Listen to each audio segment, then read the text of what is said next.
Das Moor ist für mich immer ein The Ort moor der has always been a place of peace for me. I like to come here when I just want to relax.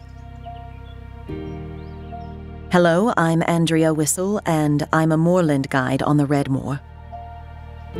Originally, I just wanted to broaden my knowledge of moors, because I live near the Red Moor, and wanted to organize guided tours for children. But then I discovered that it was so much fun that I actually enjoyed taking adults and children through the moor.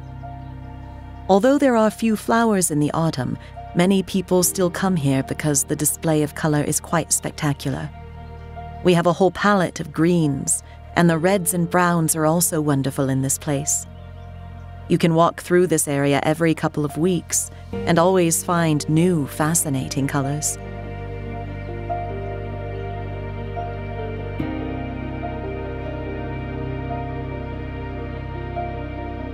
Peat moss is definitely one of the treasures of our planet. It dies down and then forms layers of peat. This is the white peat, and the lower layer from earlier times is the black peat. What fascinates me most is that the peat moss in the bog absorbs CO2 from the atmosphere and stores it forever in the soil. It's like a safe for CO2. The high moors that store it are getting higher and higher. This means that even more CO2 can be absorbed from the atmosphere and simply trapped underground again.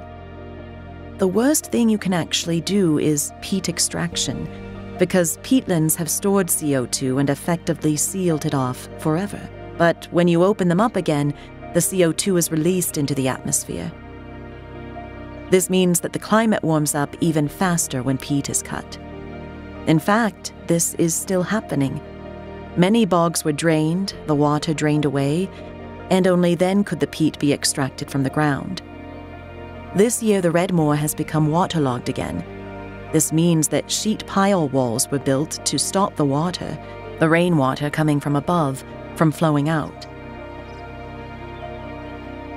Peatlands actually cover only 3 to 4% of the Earth's surface, but they can store twice as much CO2 as all forests combined. In other words, if you want to protect the climate and start with peatlands, simply by stopping peat extraction and leaving them undisturbed, you can make a difference pretty quickly. They are a closed ecosystem. They do a lot of good for the climate. For me, peatlands are the greatest treasures on Earth.